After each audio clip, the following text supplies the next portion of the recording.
छात्राओं, सबसे पहले हम आपको शुभाशीष और हृदय की गहराइयों से शुभाशीर्वाद देते हैं कि ऑनलाइन पठन पाठन के इस क्रम में आप का मन लगे, आप एकाग्र हो सकें, बातों को सुन सकें, समझ सकें और माँ सरस्वती की कृपा हमेशा आपके ऊपर बनी रहे।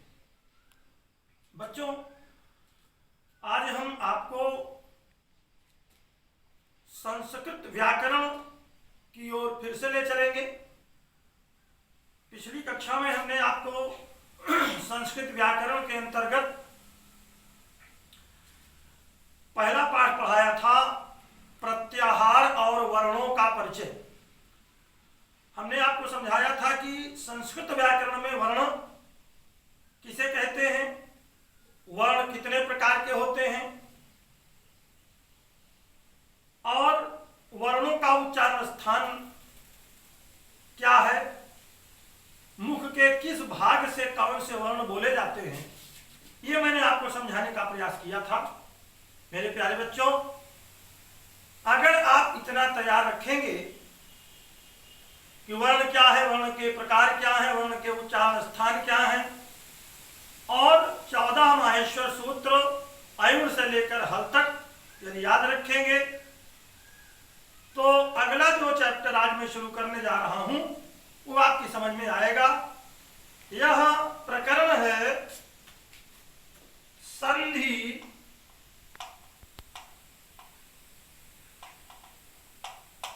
आज मैं आपको संधि पढ़ाऊंगा। बच्चों, संस्कृत व्याकरण में संधि का बड़ा महत्व है। संधि के बिना शुद्ध संस्कृत का उच्चारण संभव नहीं है। संधि, जैसा कि आप जानते हो, संधि माने मेल और विच्छेद माने तोड़। संधि माने जोड़ और विच्छेद माने तोड़। किसका जोड़, किसका तोड़? तो जो वर्ण परिचय आपने किया है उन्हीं वर्णों का जोड़ और उन्हीं वर्णों का तोड़। तो ये वर्णों का जोड़ और तोड़ यही है संधि का खेल। अगर आप चाहें तो खेल खेल में संधि प्रकरण को समझ सकते हैं। अब ये तोड़ और ये जोड़ मनमानी नहीं होगा। संस्कृत व्याकरण में, पाणिनीय व्याकरण में इसके नियम बताए गए हैं। तो सबसे पहले हम आपको संधि के प्रकार बताएंगे। संस्कृत व्याकरण शास्त्र में संस्कृत संधि के 3 रूप होते हैं। पहला है स्वर संधि और दूसरा है व्यंजन संधि और तीसरा है विसर्ग संधि।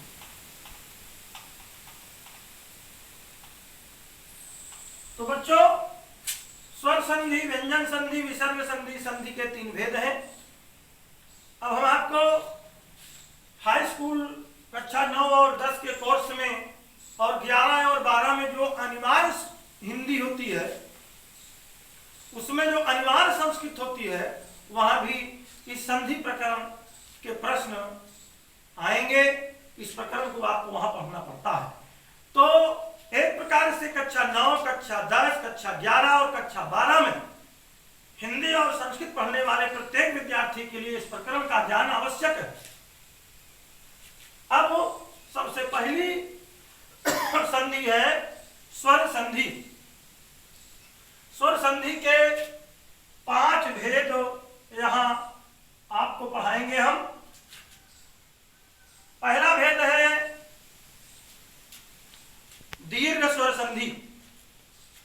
पहला भेद है दीर्घ स्वर संधि। बच्चों, दीर्घ स्वर संधि का सूत्र होता है अकः सवर्णे दीर्घः। अकः सवर्णे दीर्घः अर्थात अक प्रत्याहारस्य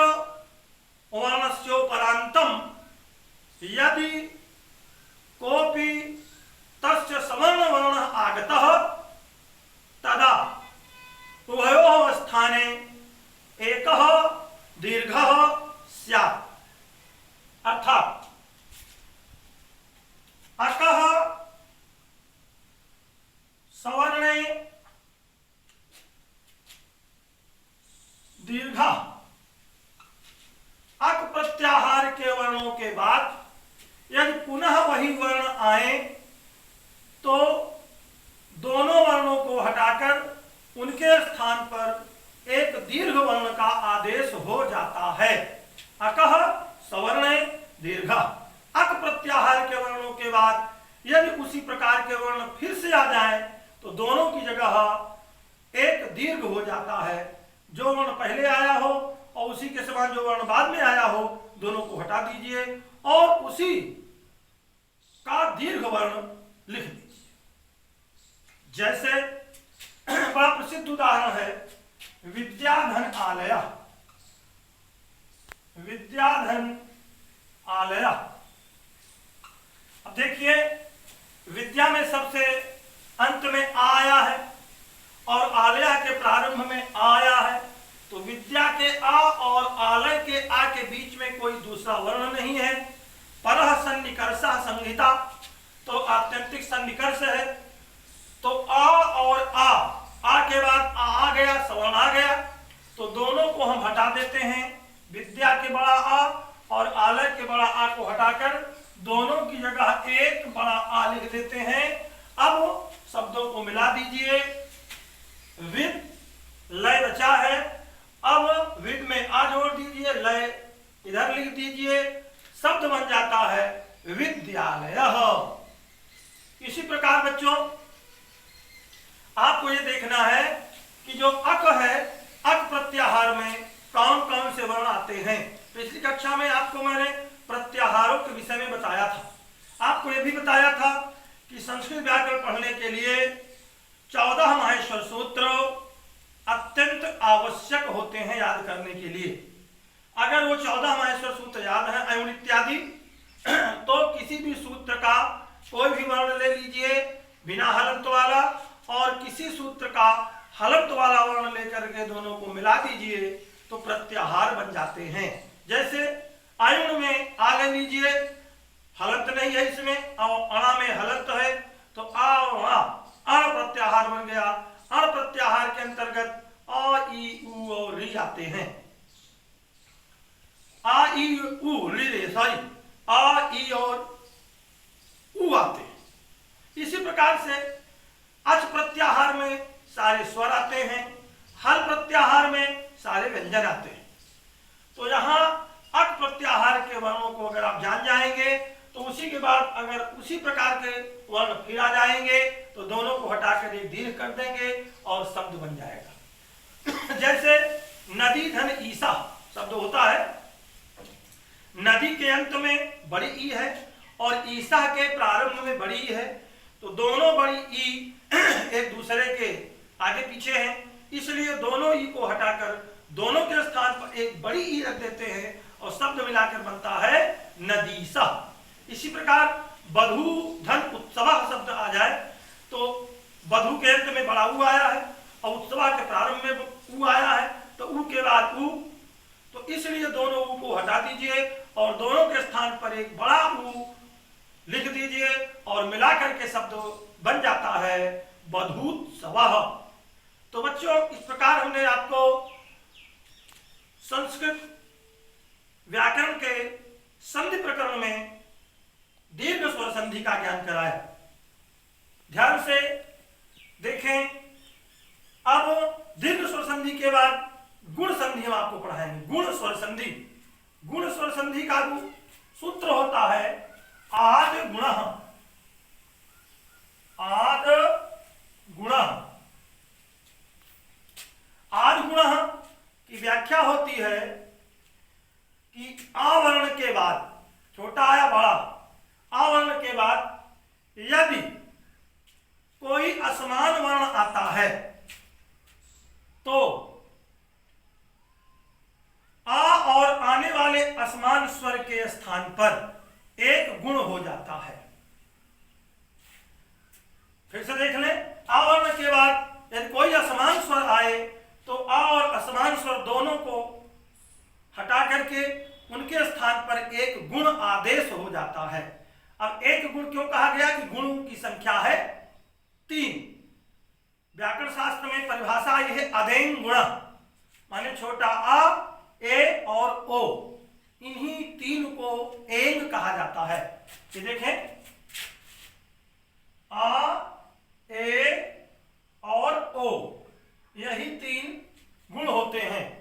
तो सूत्र कह रहा है कि यदि आ वर्ण के बाद छोटा आया बड़ा, कोई असमान स्वर आए, असमान स्वर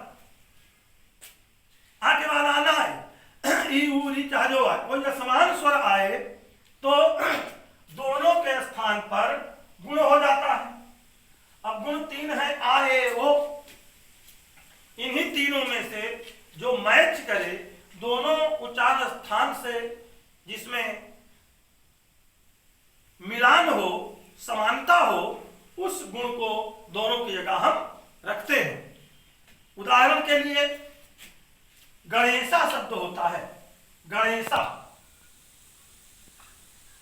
देखिए गणेशा शब्द का अगर विच्छेद करेंगे तो होता है गण और धन ईसा।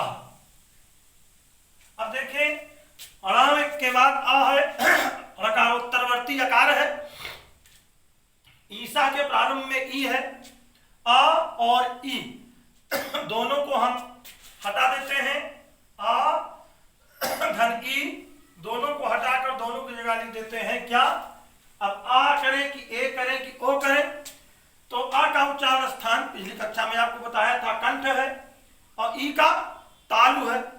तो कंठ और तालु जिसका उच्चारण स्थान इसमें से दोनों हो उसी को हम रखते हैं। तो ए का उच्चारण स्थान कंठ तालु दोनों है, तो ए का उच्चारण स्थान कंठ और तालु दोनों होने के कारण आई, आ और ई के स्थान पर ए लिख देते हैं। अब देखिए रूप बन गया गण, हलंत है, धन ए और धन सह। अब मिला दीजिए, शब्द बन जाएगा गणेशः। इसी प्रकार महाधनीशः, आ के बाद ई आया, दोनों को हटा दीजिए, आ के बाद ई आया, आ और ई दोनों को हटा करके और आ और ई के स्थान पर ए रख दीजिए, हो जाएगा महेशा, गणेशा, दिनेशा, उमेशा। तमाम शब्द इसी प्रकार से सिद्ध हो जाएंगे। आपको ध्यान ये रखना है कि किसके बाद क्या आए तो किसके स्थान पर क्या हो जाता है, और ये आपका सूत्र बताता है। यदि सूत्र की व्याख्या आप बढ़िया ढंग से समझ लेंगे तो सारे उदाहरण अपने आप हल कर लेंगे। तो बच्चों, आज की कक्षा में हमने आपको बताने का प्रयास किया संस्कृत व्याकरण में संधि प्रकरण के अंतर्गत दीर्घ स्वर संधि और गुण स्वर संधि। मैं चाहूंगा कि आपके पास पुस्तक हो तो जरूर इसका स्वाध्याय करें, इस व्याख्यान को सुने ध्यान से, एक बार दो बार सुने और फिर अपने पुस्तक की ओर जाएं, उससे मिलान करें, उसे समझने का प्रयास करें। बात समझ में आ जाए तो जो पुस्तक में अभ्यास दिया हुआ है, प्रकरण के बाद हर संधि के बाद अभ्यास दिया जाता है, उस अभ्यास को हल करने का प्रयास करें। और फिर भी कोई समस्या आती है तो मैं विद्यालय का प्रधानाचार्य आपको अपना मोबाइल नंबर, विद्यालय का मोबाइल नंबर दिया हूं, सबके पास है। आप कभी भी मेरे पास फोन करके इन विषयों से संबंधित जिन पर मैं व्याख्यान दे रहा हूं सवाल पूछ सकते हैं, प्रश्न पूछ सकते हैं, आपके प्रश्नों का समाधान किया जाएगा। आज की बात मैं यहीं समाप्त करता हूं। बहुत बहुत धन्यवाद, शुभाशीर्वाद मेरे प्यारे बच्चों।